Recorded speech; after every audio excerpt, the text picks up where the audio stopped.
Hi there and welcome to Leading Your Best Life. This is going to be a fantastic podcast because talk about leadership.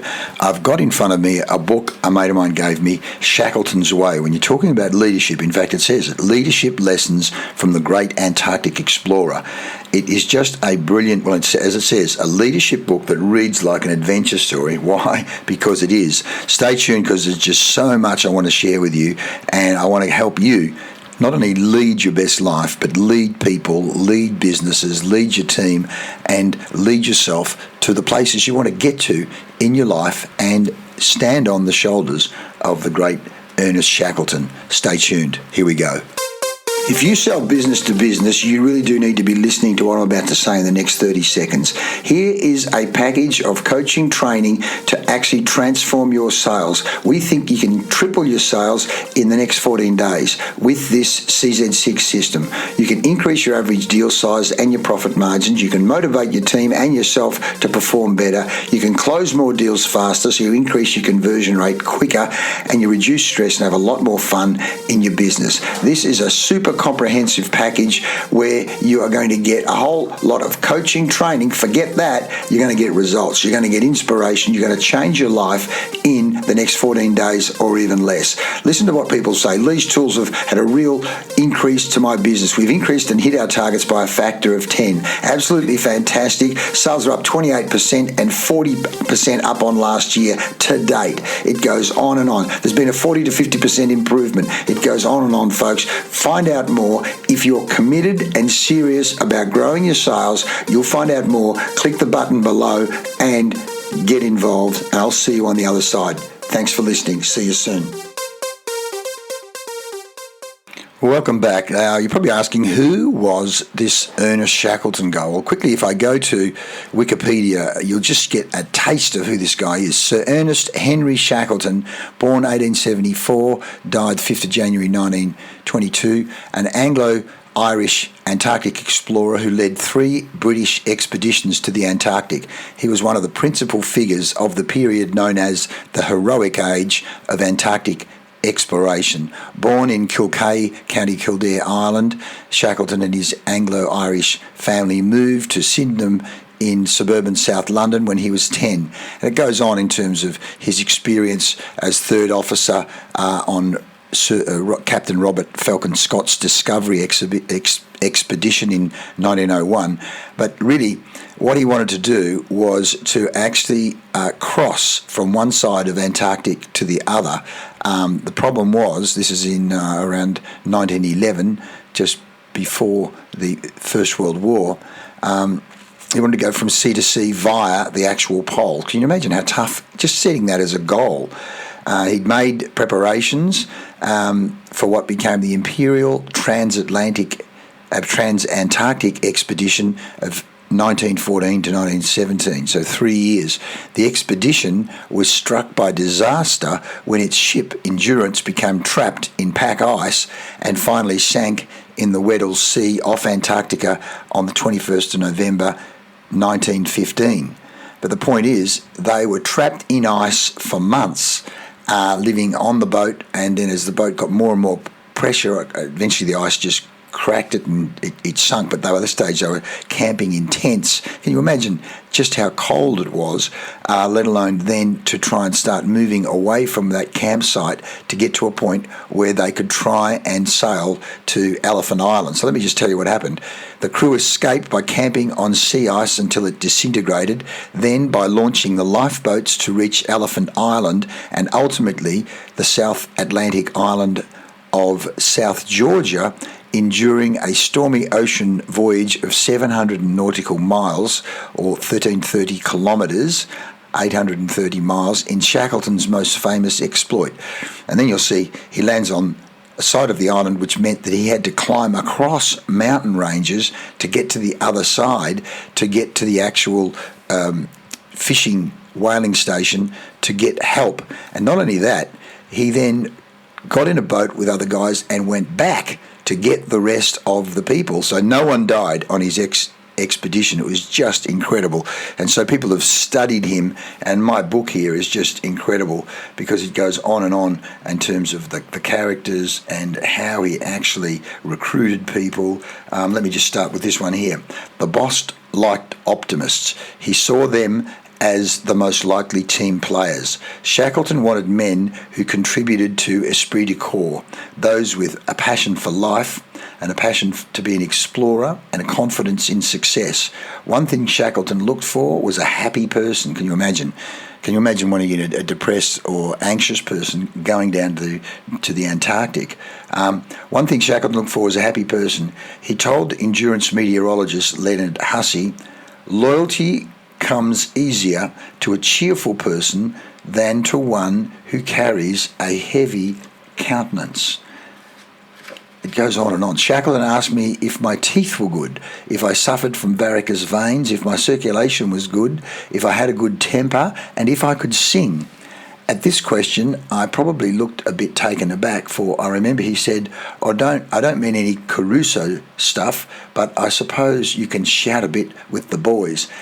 What we know from Shackleton's experience was he really considered morale and esprit de corps as a super important factor, a super important, I'd call it commodity, but component of the team, knowing full well they were going to face adversity in one form or another. And so it's not just a question of did you have the technical skills and did you seem like a good person, but how are you going to handle pressure? It goes on. Here's one here. Thomas Ord Leigh said of Wild on the Endurance, "Wild is our second in command and quite the most popular man, save our leader." In other words, he was second most popular to Shackleton amongst us. "He has the rare tact and happy knack of saying nothing and yet getting people to do things just as he requires them. He acts as Sir Ernest's lieutenant, and if he has any orders to give us, he gives them in the nicest way, especially if it is an instruction to carry out some particularly nasty work, such as trimming coal in the bunkers or scrubbing the floor." Wild was the son of a schoolteacher. He was clever, but not an ideas man, and he knew it. He left the thinking to Shackleton, to whom he was utterly devoted. He was, in other words, a perfect complement to Shackleton. Look, there's so many great points. And the great thing about this book by Margot Morrell and Stephanie Capparell is that it gives you, at the end of each chapter, leadership tips from Shackleton. And it's just so good. Here, Shackleton, communication. He kept his message simple, gave a realistic appraisal of the situation, explained options, and offered a plan of action. Then he then thanked them for their efforts and asked them for their support. As he spoke, he appeared calm, confident, and strong. Let's just go back on that. He kept his message simple, gave a realistic appraisal of the situation. This is the situation, these are the facts, here are the options, and then offered a plan of action. Very similar to the GROW model in terms of what are our goals, what's the reality, what's the current reality, a realistic situation, appraisal of the situation, and then options, what are our options, and then W, what's our way forward, who's going to do what by when to make it happen. Here, O'Neill says of Shackleton's expeditions, he adds, he had more to do with exploring his own potential than exploring the Antarctic. Oh, look at that. That the expedition had more to do with exploring one's own potential rather than the Antarctic. In other words, the Antarctic was really just a vehicle to help a person discover how good they could be, what their own potential was. As O'Neill explains, the first is a real sense of the expedition, to discover what you have, who you are, and what your mission is in life. The second is a sense of service to yourself and service to the community. So that in itself could be used by you as a leader to your own people. Guys, this business really is a vehicle for you to discover what you have, who you are, and what your mission in life is. The second is a sense of service, a service to yourself and the community. And it's not dissimilar to Chip Wilson with Lululemon, wanting everybody in the organisation to explore, discover their own potential, and therefore investing in personal development. Anil believes you have to be put in a situation that triggers emotion. That means people taken out of their routines, either physically and or mentally. You don't learn when you're in the same, here it is, you don't learn when you're in your comfort zone. You don't learn when you're in your comfort zone. When you're sitting at the same desk every day in the same place doing the same thing and everything is predictable. The learning zone is where there is a manageable amount of discomfort. The learning zone is where there's a manageable amount of discomfort and emotions are heightened. And therefore, as a leader, you realizing if I'm going to actually take people, if I'm going to grow the business, if I'm going to grow sales, if I'm going to improve our processes and our systems, we're going to need for the people to grow. We're going to need to go into the learning zone, and therefore people will have heightened emotions. So how do we handle that? Well, one is we acknowledge, hey guys, we are going to be out of our comfort zones here. You will be stressed. The name of the game is how do we stay calm, how do we stay focused, and at the same time keep moving forward. Keep moving forward, even though we're triggered. Never give up. Don't be afraid to lead. Follow your gut and remember, it's all about people. Here is Shackleton's way of developing individual talent. Create a work environment comfortable enough to entice professionals to spend the greater part of their waking hours there. Allow for some personal preferences. Be generous with programs that promote the well-being of your staff. Healthy bodies and minds are more productive. In other words, the whole person comes to work. The whole person's on the team. So let's work on minds and bodies, not just work skills. Make sure each employee has challenging and important work. Challenging and important work. Even the lowest ranking workers must feel they're making a valuable and appreciated contribution to the company. Match the person to the position. Be observant of the types of people who are working for you and what jobs might be best suited to their personalities as well as their experience. That's why we use the talent dynamic profile. In fact, I've just got 3 team members of one of my clients doing it now to go, let's match their personalities to the task. Let's not ask people who are not that good with detail to do super detailed jobs. Let's not ask people who are not that comfortable dealing with people to be out there doing sales and marketing and dealing with people. Yes, they can do it. They're going to be way out of their comfort zones and they're not going to be in a state of flow. You want to match the people to the task, match the personality to the task. Give consistent feedback on performance. Most workers feel they don't get nearly enough words of praise and encouragement. Catch people doing things right. Use positive reinforcement and encouragement as a vehicle to teach people. Catch them doing things right. Strive for work relationships that have a human as well as professional element.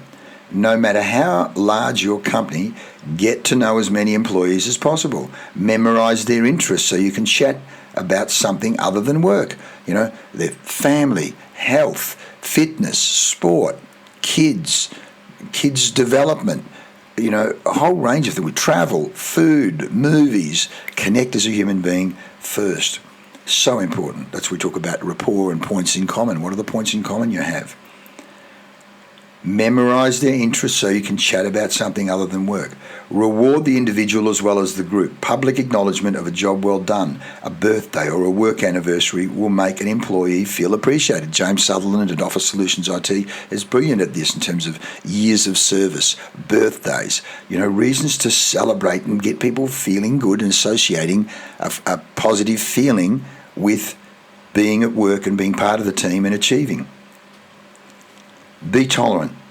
Know each employee's strengths and weaknesses and set reasonable expectations, occasionally indulging individuals, even if you think they're being too needy, can have a powerful effect, especially in a high-stress situation. And again, this is something that Shackleton did over and over again in the tight times, spending time with people, hearing them out, And at the time, Shackleton did at one stage had to read the Riot Act when some people were starting to grumble a lot, and he reminded them, this is the contract, this is the agreement, this is what we all had signed up to. So just brilliant. Shackleton's thoughts of his men helped to spur him beyond his limits. He's as much as his men owed their lives to him, he also credited them with saving his. He often wondered if he would have made it had it not been for the responsibility of those under him. It might have been different if we'd only had ourselves to think about. You can get so tired in the snow, particularly if you're hungry, that sleep seems just the best thing life has to give. And to sleep out there is to die. To die without any pain at all, like Keats' ideal of death. But if you're a leader, a fellow who knows other fellows look to, you've got to keep going. That was the thought which sailed us through the hurricane and tugged us up and down those mountains. You've got to keep going. I'm the leader. I've got to keep going. This is a fantastic book. I highly commend. I know on Netflix there's a Shackleton documentary you can go to. There's plenty on YouTube as well. It really is great. Here it finally, Shackleton's thoughts on leadership. There are lots of good things in the world, but I'm not sure that comradeship is not the best of them all. To know that you can do something big for another chap. Comradeship. Optimism is true. Optimism is true moral courage. Leadership is a fine thing, but it has its penalties, and the greatest penalty is loneliness. Having to make those decisions on your own and hold the positions that connect, but at the same time be separated. That balance of leadership. I'm not just one of the boys. I actually have to maintain a position of leadership. A man must shape himself to a new mark directly. The old one goes to ground.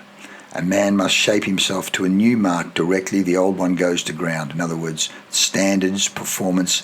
That I've reached that. Now what's next? What's the next level? What's the next standard? The loyalty of your men is a sacred trust you carry. It is something which must never be betrayed, something you must live up to. Standards of leadership. I have often marvelled at the thin line which separates success from failure. The thin line which separates success from failure. You often have to hide from them not only the truth, but your feelings about the truth. You may know that the facts are dead against you, but you mustn't say so. Holding optimism, holding the bright future, holding that vision of what is possible. If you're a leader, a fellow that other fellows look to, you've got to keep going. And of course, he's talking male because it was a male expedition. Male or female, the position is the same. It's non-gender specific, but the characteristics are. Joseph Karpoff, University of Washington finance professor, believes the reason Ernest Shackleton is so compelling today isn't just that he survived against incredible odds, but that he succeeded in the important things. We long for the teamwork and camaraderie that the boss inspired, he says.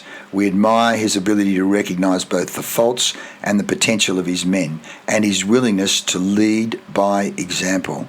Lead by example. We empathise with the loneliness that haunted his tough decisions, and we praise his understanding that respect for human life trumps any short-term prize.